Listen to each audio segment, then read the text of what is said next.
नमस्कार, मैं राजीव शर्मा अपनों की बात कार्यक्रम में इस 18वें एपिसोड में आपका स्वागत करता हूं। और पिछले 24 अप्रैल से कार्यक्रम की शुरुआत हुई थी और हम लोगों ने लगातार एक प्रयास किया कि सकारात्मक चर्चा हो और सकारात्मक चर्चाओं से जो बातें सामने आई हैं कि रोग प्रतिरोधक क्षमता बढ़ती है, नेगेटिविटी से रोग प्रतिरोधक क्षमता घटती है, तो हम लोगों ने प्रयास शुरू किया। हेडलाइन मैनेजमेंट पे बात किया कि हेडलाइन कैसे चेंज हो, और मुझे लगता है कि हम लोग अपने प्रयास में जो सफल हुए हैं उसकी एक ये बानगीवर है। आने वाले समय में और भी कई सारी चीजें आगे आएंगी।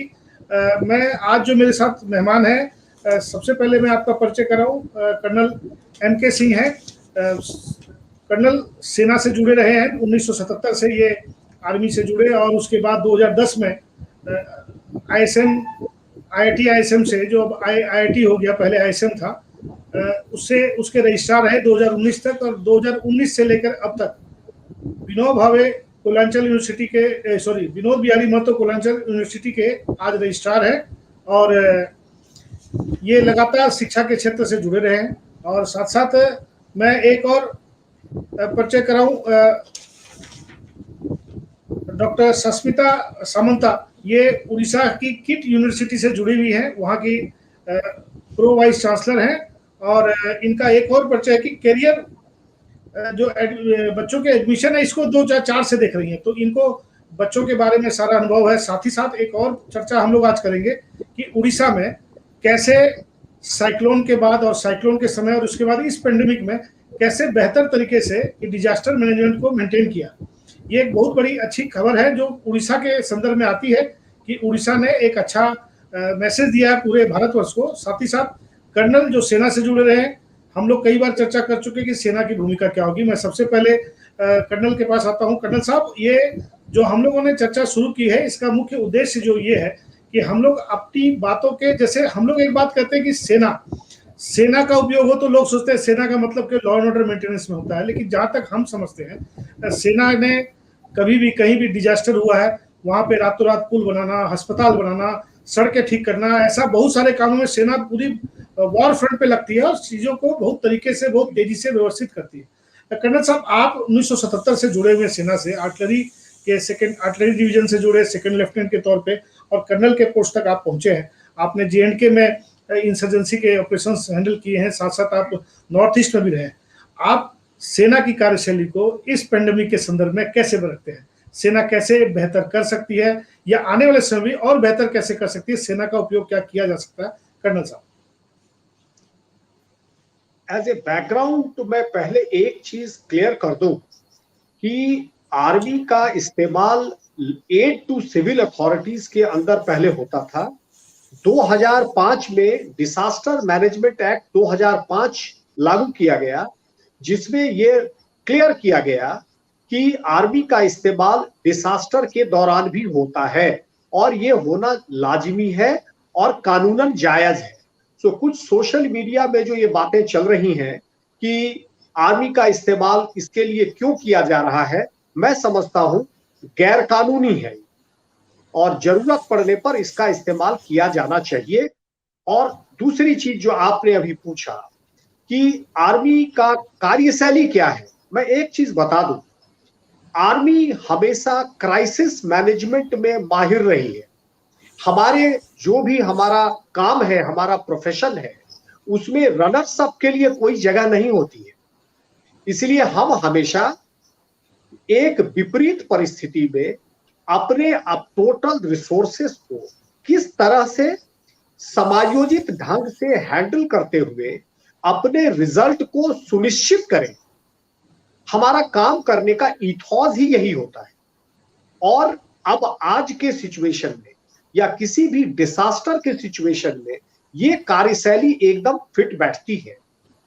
हमारे पास टोटल जो हमारा ऑर्गेनाइजेशनल स्ट्रक्चर होता है वो बहुत ही सिस्टमेटिक और रिदमिक होता है, जिसमें जहां पर भी इस रिसोर्सेस को अप्लाई करने की जरूरत होती है वो सटीक तौर पे बिना किसी कंफ्यूजन के उसको सीधे तौर पे इस्तेमाल किया जा सकता है। उसमें किसी समय की और किसी तरह के कम्युनिकेशनल एबरेशन या गैप की जगह और गुंजाइश नहीं होती। ये हमारा सबसे बड़ा एडवांटेज है हमारे कार्यशैली का।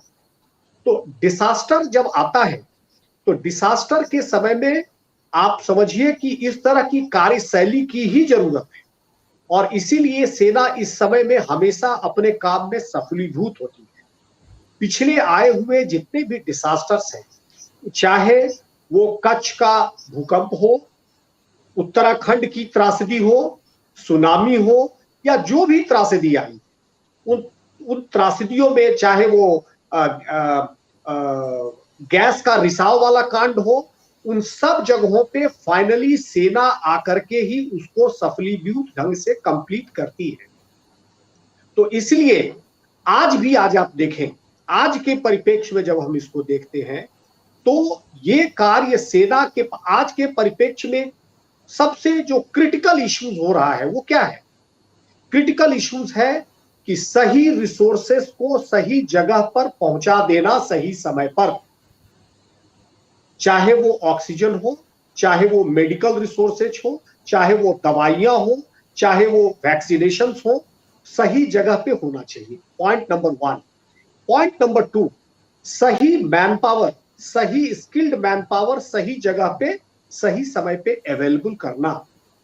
ये चीजें हमारे पास एक ब्रिक लाइन स्ट्रक्चर में तैयार रहता है, चाहे वो फील्ड लेवल पे फील्ड हॉस्पिटल्स हो, जनरल हॉस्पिटल्स हो, बेस हॉस्पिटल्स हो, कमांड हॉस्पिटल हो। ये हमारी एक हायरार्की होती है मेडिकल सिस्टम की, जहां पर एक बैटलफील्ड नर्सिंग असिस्टेंट से लेकर के एक एडवांस ड्रेसिंग स्टेशन से लेकर के दिल्ली के आरआर हॉस्पिटल का एक चेन बना हुआ होता है। Depending on severity of the situation filtration करते हुए पेशेंट्स या प्रॉब्लम्स जो है वो वहां तक लाई जाती है।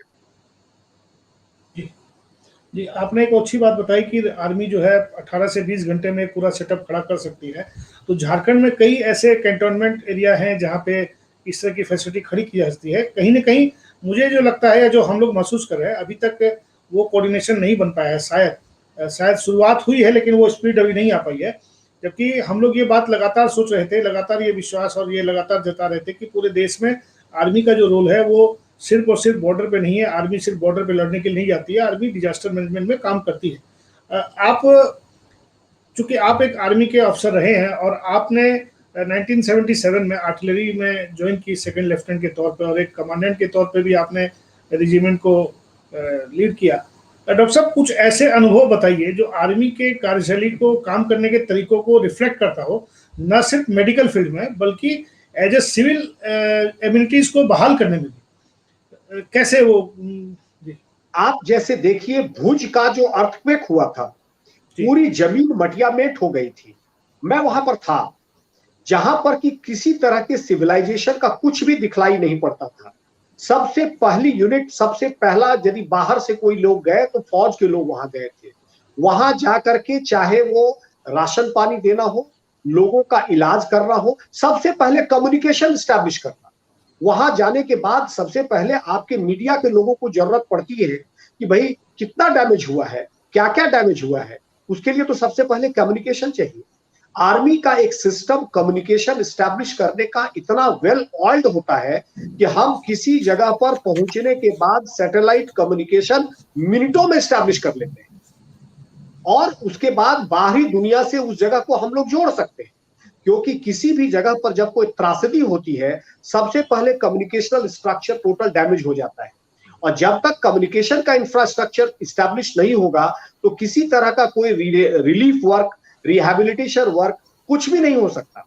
तो हमारी जो कम्युनिकेशन और सिग्नल की यूनिट्स होती है वो इसमें एकदम माहिर होती है, और उनके पास सब कुछ मोबाइल होता है, मैनपैक से शुरू होता है और मोबाइल तक होता है, और हम लोग इसको फील्ड कंडीशंस में तुरंत स्टैब्लिश कर सकते हैं, जो कि भुज की त्रासदी के दौरान देखा गया। जी, हम लोग ये जो चर्चा आज कर रहे थे, इस चर्चा में हम लोग के साथ जो दूसरी मेहमान है डॉक्टर सास्मिता समंत।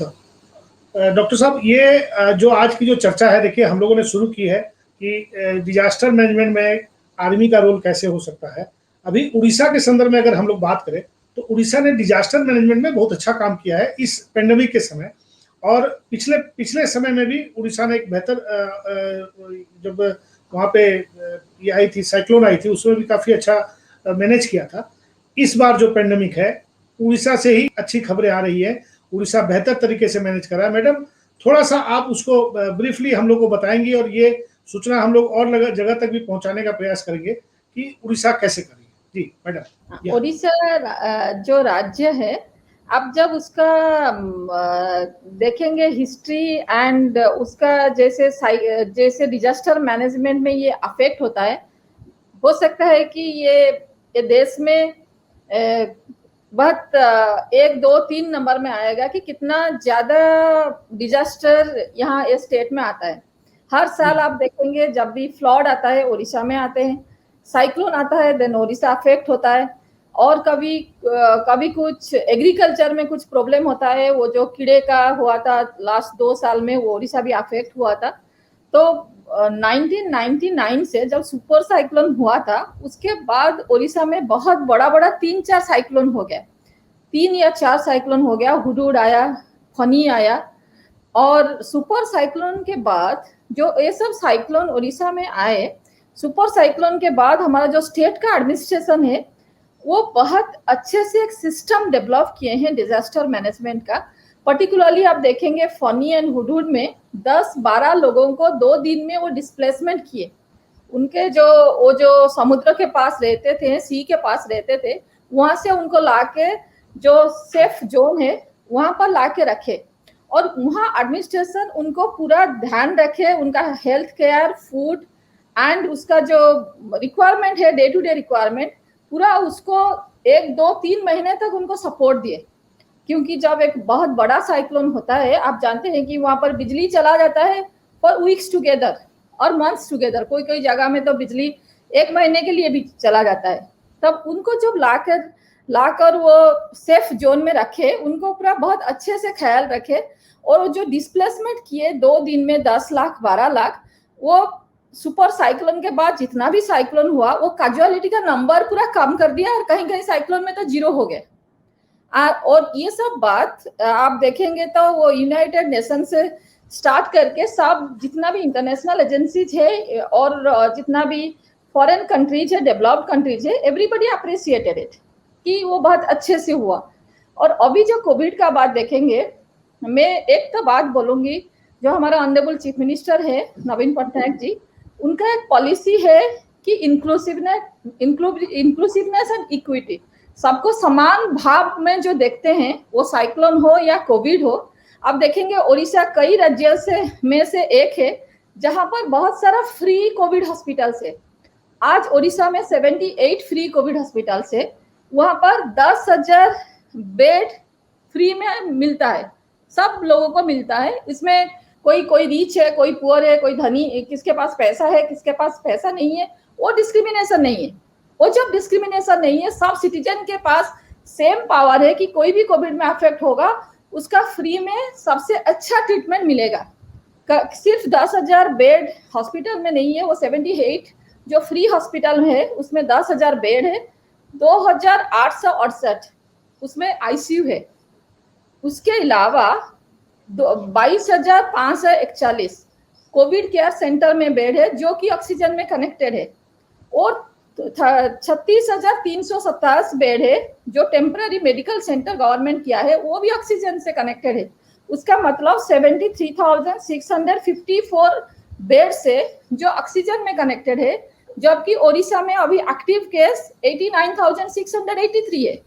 तो इसीलिए जो अलग जगह में आप देख रहे हैं कि पेशेंट्स अफेक्टेड है, उनको बेड नहीं मिल रहा है, उनको हॉस्पिटल फैसिलिटीज नहीं मिल रहा है, वो ओडिशा में नहीं है। सेकंड बात है, जो free covid 78 free covid hospital हर जिला में अभी एस्टैब्लिश हुआ है, तो वहाँ का जितना लोग है उनका ये डर, उनका अंदर कोई डर नहीं है कि हम कोविड में अफेक्टेड होंगे तो हमको बेड मिलेगा नहीं मिलेगा। आप न्यूज में देखते होंगे कि दूसरे राज्य में जब कोविड हॉस्पिटल में जाते हैं उनका रेट बहुत इन्फ्लेटेड होता है। कोई मांगता है कि एक दिन में 30,000, कोई बोलता है, कोई स्टेट में हम जब न्यूज में सुनते हैं 40,000 50,000 एक बेड के लिए खर्चा होता है। तो जो जिन लोगों के पास इतना पैसा नहीं होता है वो they become very scared of that. But Odisha में जो इंक्लूसिव पॉलिसी है गवर्नमेंट का, उसमें मैं देख रही हूँ कि at least each and every person, हर आदमी जो है यहाँ पर वो थोड़ा कॉन्फिडेंट है कि मुझे कोविड होगा तो मुझे अच्छा से ट्रीटमेंट मिलेगा। ट्रीटमेंट के बाद क्या होगा वो तो कोई बता नहीं सकता कि ट्रीटमेंट के बाद उसका अच्छा होगा नहीं होगा। और आप डेथ रेट भी देखेंगे ओडिशा में ये काफी कम है, it's less than 0.4% in Orissa in COVID death rate. If you see, it's less than 0.4% comparison to other states. ये जो इंक्लूसिव एंड इक्विटी पॉलिसी है, मैं सोचती हूँ वो जो स्टेट गवर्नमेंट का, ये शायद कोविड को बेटर मैनेज करने के लिए लोगों के अंदर एक कॉन्फिडेंस दिया है। आप देखेंगे लॉकडाउन शटडाउन जो भी होता है, कहीं कहीं पर कोई राज्य में हम देखते हैं कि लोग थोड़ा उसको मानने के लिए तैयार नहीं होते, बट ओडिशा में हम देखते हैं ये बहुत श्रृंखलित रूप से होता है, क्योंकि लोगों का एक कॉन्फिडेंस हो गया सिस्टम में कि हमारा यहाँ पर राज्य में जो भी पॉलिसी है वो हमारे लिए है और हमारे अच्छाई के लिए है। कर्नल साहब, ये जो चर्चा चल रही है, मैडम जो बातें बताई है उड़ीसा के संदर्भ में, कहीं ना कहीं उड़ीसा ने एक अच्छा डिजास्टर मैनेजमेंट का एक नया सेटअप, एक अच्छे तरह का सेटअप खड़ा किया है और इसमें सिविल एडमिनिस्ट्रेशन वहाँ का बहुत अच्छा रोल अदा करा है। मैडम, एक दो बातें मैं भी झारखंड के संदर्भ बता दूं, यहाँ भी सरकार ने सारे अस्पतालों में, जो प्राइवेट अस्पताल है, उनके रेट फिक्स कर दिए, तो कोई भी अस्पताल अधिक रेट नहीं ले सकता। ये झारखंड का बहुत अच्छा कदम है। यहाँ भी बेड काफी, चूंकि हम लोग जिस सेक्टर में रहते हैं धनबाद में, यहाँ पे सरकारी अस्पताल में भी काफी बेड है और प्राइवेट सेक्टर भी स्ट्रॉन्ग है, लेकिन झारखंड के अन्य सेक्टर्स में स्थिति उतनी अच्छी नहीं है, ये बात सही है। कर्नल साहब, ये जो मैडम ने जो बातें बताई, आपने इसको बड़ी गंभीरता से आप सुन रहे थे, मैं देख रहा था, तो झारखंड के संदर्भ में आप क्या सुझाव देते हैं इसके संदर्भ, इस पेंडेमिक के संदर्भ में? झारखंड के संदर्भ में मैं समझता हूं सरकार बहुत अच्छा काम कर रही है।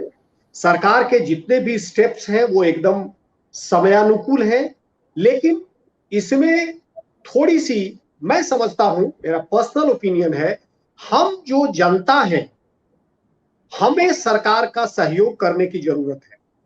हमें अपने सिस्टम पर, हमें अपने सरकार के निर्णयों पर, हमें उनका आदर करना चाहिए, उस सिस्टम पर विश्वास करना चाहिए और उनको, देखिए, राज्य आदेश जो होता है ना, ये हमारे वेद पुराणों में कहा गया है कि राज्य आदेश धर्मदेश से ऊपर होता है, धर्म का आदेश से ऊपर राज्य का आदेश होता है, और राज्य का जो आदेश है उसका आदर हमको करना चाहिए, हम लोगों को उसको फॉलो करना चाहिए, अक्षरशः पालन करना चाहिए।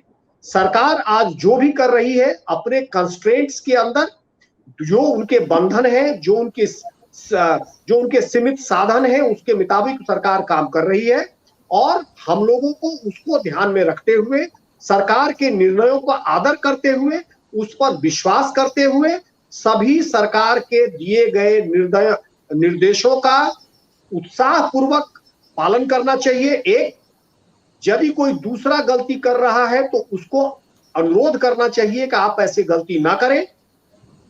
दूसरों की तरफ देख करके कि वो गलती कर रहा है तो मैं क्यों ना करूं, मैं समझता हूं सबसे पहले अपने आप को करेक्ट करना चाहिए।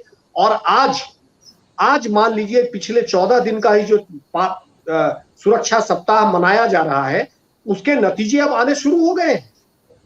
यदि हर आदमी आज सरकार के दिए गए निर्देशों का पूरी तरह से पालन करेगा तो मुझे आशा ही नहीं, पूर्ण विश्वास है कि इसके ऊपर हमारी विजय निश्चित है। डॉक्टर पाठक, अभी जो हम लोग सुन रहे थे मैडम को, एक बहुत अच्छी बात बताई कि 36,000 से अधिक ऑक्सीजन आधारित बेड हैं उड़ीसा में, 90,000 के आसपास केस हैं। इसके अलावा नॉन ऑक्सीजन बेड भी काफ़ी बड़ी संख्या में है, और 78 अस्पतालों को, पूरे राज्य के विभिन्न 78 अस्पतालों को फ्री इलाज के लिए उन्होंने, सबके लिए, मतलब अमीर और गरीब सबके लिए उन्होंने इक्वलिटी के हिसाब से सब किया है।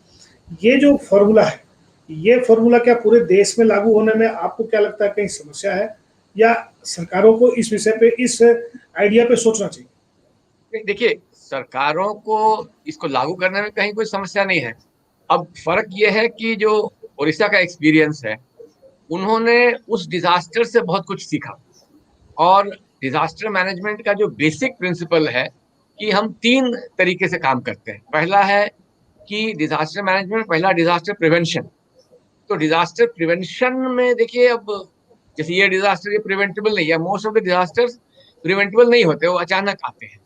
लेकिन दूसरा जो स्टेप है डिजास्टर मिटिगेशन, तो उसके पहले क्या होता है कि हम डिजास्टर के लिए तैयार हैं। वो आर्मी के पास भी वही मशीनरी है जो उड़ीसा ने की, और जो सुपर साइक्लोन 99 में आया उसके बाद से उन्होंने डिजास्टर मैनेजमेंट मशीनरी को स्ट्रेंथन किया। और इसी लिए जब एक हमको लगता है 2012-13 में या उसके आसपास कोई एक फैलिन या क्या इस तरह का कोई आया, तो इसमें ये जो डिजास्टर आया था सुपर साइक्लोन में, उसमें ऑफिशियल एस्टिमेट के हिसाब से करीब 10,000 लोग मरे थे, और वो दूसरे वाले में 923 आदमी मरे। तो अभी कितना फर्क आ गया, और अनऑफिशियल एस्टिमेट तो बहुत ही ज्यादा था उसका। तो ये जो तैयारी है कि प्रिवेंशन तो मान लीजिए आप नहीं कर सकते, लेकिन प्रिवेंशन नहीं करने का मतलब ये नहीं है कि आप तैयार न रहें। तो उड़ीसा की सरकार उसके लिए तैयार थी, उन्होंने इस दिशा में काम किया। और दूसरी जो बात आई कि डिजास्टर मिटिगेशन, तो डिजास्टर मिटिगेशन में इसी की मदद मिलती है। जब आप तैयार होते हैं तो उससे क्या होता है कि आप डिजास्टर को फेस करने में ज्यादा सक्षम होते हैं और समस्याएं कम होती। आर्मी का यही एडवांटेज है कि आर्मी ड्रिल के माध्यम से हमेशा रेडी रहती है। और उसके बाद तीसरा जो कदम है वो है पोस्ट डिजास्टर रिहैबिलिटेशन। तो पोस्ट डिजास्टर रिहैबिलिटेशन में भी अगर हमारी तैयारी मुकम्मल है, हमारी तैयारी पूरी है, तो हम उस स्थिति को भी बढ़िया से कोप कर सकते हैं।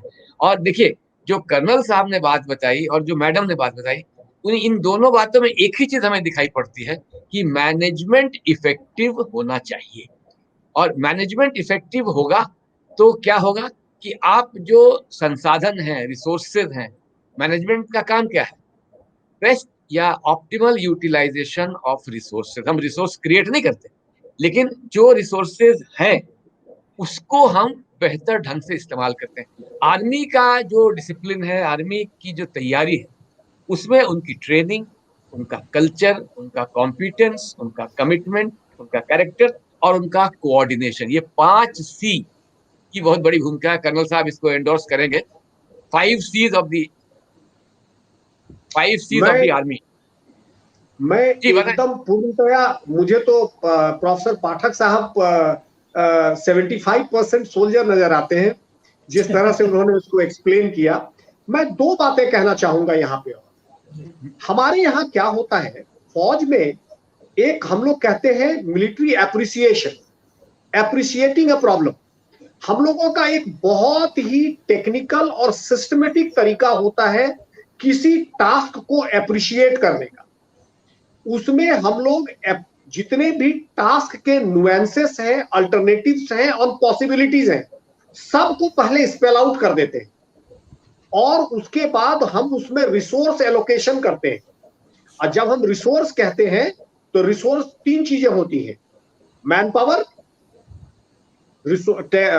Material resource, man power resource and eternal resource. हम रिसोर्स एलोकेशन करने के बाद हम ऑप्शंस चुनते हैं, और हर एक ऑप्शन का हम लोग SOP, एक स्टैंडर्ड वर्ड है हम लोगों के यहाँ, उसको हम लोग स्टैंडर्ड ऑपरेटिंग प्रोसीजर कहते हैं। हम लोग हर एक ऑप्शन के लिए एक स्टैंडर्ड ऑपरेटिंग प्रोसीजर बना लेते हैं, और स्टैंडर्ड ऑपरेटिंग प्रोसीजर के मुताबिक रिसोर्सेस स्टैक करके, आइडेंटिफाई करके, मार्क करके रखी जाती हैं, और जितने पॉसिबल ऑप्शंस हैं सबके रिसोर्सेस और SOPs बनी रहती है, जिससे कि जैसे ही प्रोफेसर पाठक साहब ने जैसे कहा कि जैसे ही कोई डिजास्टर होता है उसको आप प्रेडिक्ट नहीं कर सकते, लेकिन उसकी यदि आपने 100 पॉसिबिलिटीज के ऑप्शंस बना करके उसकी SOPs बना रखी है, तो उसके बाद आपको रिएक्ट करने में और उसको हैंडल करने में कोई टाइम नहीं लगेगा। एक ड्रिल के तौर पे टोटल मशीनरी एक साथ काम करना शुरू कर देती है, ऊपर से नीचे तक सबको, एक एक आदमी को एक एक रिसोर्स का कहां पर कमिटमेंट होना है ये पता रहता है, और वो जाके कमिट हो जाता है। तो उसका जो रिजल्ट है, उसका जो इफेक्ट है, वो इमीडिएट होता है और तुरंत किसी प्रॉब्लम को मिटिगेट किया जा सकता है। ये चीज आज मैं समझता हूं कि सरकार रिएक्टिव मोड में काम कर रही है। रिएक्टिव मोड में करने की बजाय एक्टिव मोड में काम करना चाहिए किसी भी पैंडेमिक सिचुएशन में। और एक्टिव मोड में काम करने के लिए जो मैंने 2 चीजें बताई, एक डिटेल्ड एप्रिसिएशन, दूसरा resource allocation and preparation of standard operating procedure. इसकी जरूरत है। यही यही मैं समझा रहा था कि जो तैयारी होती है और जो प्लानिंग, ये बड़ा इंपॉर्टेंट है। Planning, strategy, commitment of resources, तो इसके लिए हम लोग तैयार रहते हैं, आर्मी में तैयार रहते हैं। और उड़ीसा गवर्नमेंट ने यही काम किया। अच्छा, उड़ीसा गवर्नमेंट का एक स्ट्रेटजी और भी अच्छा था कि उन्होंने जो कोविड मैनेजमेंट है उसको पंचायत तक डिसेंट्रलाइज किया। That was a wonderful step. उससे क्या हुआ कि लोकल लेवल पे कोविड मैनेजमेंट में कहीं अब they were not waiting for any instructions. जो ग्राम पंचायत के चीफ्स थे वो एम्पावर्ड थे, तो वो एक बहुत बड़ी सुविधा थी। मैडम, आप क्या संदेश देंगी स्टूडेंट को, अंतिम जब हम लोग अंतिम चरण में है कार्यक्रम के? सर, अभी 1 साल हो गया, teachers students both are struggling a lot. सब लोग ऑनलाइन में तो पढ़ाई कर रहे हैं, मगर ये पैंडेमिक के कारण बहुत सारा स्ट्रेस भी क्रिएट हो रहा है। पढ़ाई तो बहुत इंपॉर्टेंट है, यूनिवर्सिटी भी बहुत ट्राई कर रहे हैं कि सबको एकेडमिक्स में एंगेज रखे, but we all should remember that life is above everything. तो हम सब बहुत I can say that intensely we should think about our health and our life. और पढ़ाई तो चलता रहेगा। हम यहाँ यूनिवर्सिटी में भी एक सिस्टम डेवलप किए हैं कि बच्चों के लिए एग्जाम्स एक साथ में देना कंपलसरी नहीं है। जब कोई भी तैयार है they can come and request for the examination. We have, मतलब हम लोग एक सिस्टम बनाया है कि 3-4 बार एग्जाम्स हो रहा है, एंड सेमेस्टर ऑनलाइन तो हो रहा है, हमारे पास सिस्टम है। तो बच्चे जब तैयार हैं हम लोग कर रहे हैं। किसी के पास आज इंटरनेट है नहीं है तो वो टाइप का फ्लेक्सिबिलिटी है, तो बच्चे और टीचर्स दोनों ही ज़्यादा स्ट्रेस ना ले। और हम always indeed we focus on joyful learning, कि हमारा लर्निंग एक्सपीरियंस कैसे बहुत ज़्यादा एंजॉयबल होगा, उसमें हम बहुत ज़्यादा फोकस करते हैं। और इस पैंडेमिक में भी जो बच्चों का कोई भी प्रॉब्लम है, they should not be stressed out, they should contact to the authority. I think that with this commitment to cross over this pandemic with more confidence, मैं सोचती हूँ कि जो बच्चे हैं, जो टीचर्स है, जो स्टाफ है किड का, वो अच्छे से वो पैंडेमिक का क्रॉस कर जाएंगे और जरूर कुछ दिन के बाद सब कुछ नॉर्मल हो जाएगा। हम लोग फिर कैंपस में एक साथ काम करेंगे, पढ़ाई करेंगे और ग्रो करेंगे जो आज तक हम कर चुके हैं। हमारे बच्चे हर वक्त हम किड में बोलते हैं कि children are the supreme in the campus and we all miss them a lot. And हम लोग सब सोच रहे हैं कि उनको फिर हम कैंपस में पाएंगे बहुत जल्दी, 1 महीने 2 महीने 3 महीने के बाद हो सकता है, पर बहुत जल्दी वो कैंपस में आएंगे और हम लोग एक साथ लर्न करेंगे, ग्रो करेंगे, एंजॉय करेंगे। जी, डॉक्टर पाठक, आप क्या संदेश देना चाहेंगे, क्योंकि आपके लिए एक प्रश्न भी है। वैसे वो प्रश्न आपका नहीं है, लेकिन वो प्रश्न आपके लिए ही है कि डॉक्टर पाठक बताएंगे कि विटामिन सी आप बूस्टर के लिए आप जरा, चूंकि आपका ये प्रश्न नहीं है, वो लगता है, मुझे लगता है वो मिस नहीं, ठीक है, ये प्रश्न बिल्कुल मेरे लिए ठीक है। ठीक है, बताइए। विटामिन सी ही नहीं, देखिए हमारे विटामिन सी का जितना आपको रिक्वायरमेंट है वो करीब हमको लगता है 500 mg तो नहीं है डेली। तो जो most of the vitamin C है वो बेकार, मतलब वो यूरिन के रास्ते से निकल जाता है। निकल जाता है। हाँ, इसलिए विटामिन सी या कोई भी विटामिन, हम लोग जो है एक्चुअली हिंदुस्तान जो है दुनिया में सबसे ज्यादा गोली खाने वाला देश है। और हाँ, ये इसका स्टडी है। तो उतना ही जैसे जिंक आजकल लोग खा रहे हैं, अब जिंक की रिक्वायरमेंट आपको 10-12 mg है, आप लिए जा रहे हैं जिंक। तो ज्यादा जिंक खाने से इम्यूनिटी उल्टा भी होता है। ये सब सोच समझ के बिना डॉक्टर के राय के दवाई नहीं खाना चाहिए, यही मेरा सलाह है। जी, मुझे लगता है कि आपने सलाह सारी दे दी और हम लोग कार्यक्रम के अंतिम चरण में, आज की जो चर्चा हम लोग की हुई है ये काफ़ी पॉजिटिव चर्चा रही। सेना के काम करने की शैली, सेना के उपयोग और साथ साथ एजुकेशन लेवल में ऑनलाइन पढ़ाई के जो तरीके हैं उनमें क्या क्या बदलाव आए हैं, किस तरह के बदलाव आए हैं और उन बदलावों से स्टूडेंट्स को क्या फ़ायदा हो रहा है, क्या ये बदलाव 5G टेक्नोलॉजी में और अधिक आएंगे। इन बदलावों की चर्चा को हम आगे जारी रखेंगे, लेकिन आप सबों से निवेदन है कि सोशल डिस्टेंसिंग बनाए रखिए, हैंड सैनिटाइजर का उपयोग करिए और मास्क लगाए बगैर घर से मत निकलिए। बहुत जरूरी हो तभी आप घर से बाहर जाएं। इन्हीं चंद बातों के साथ आज की इस बैठक को हम लोग विराम देते हैं और हम लोग जल्द कल 9 बजे रात को पुनः मिलेंगे।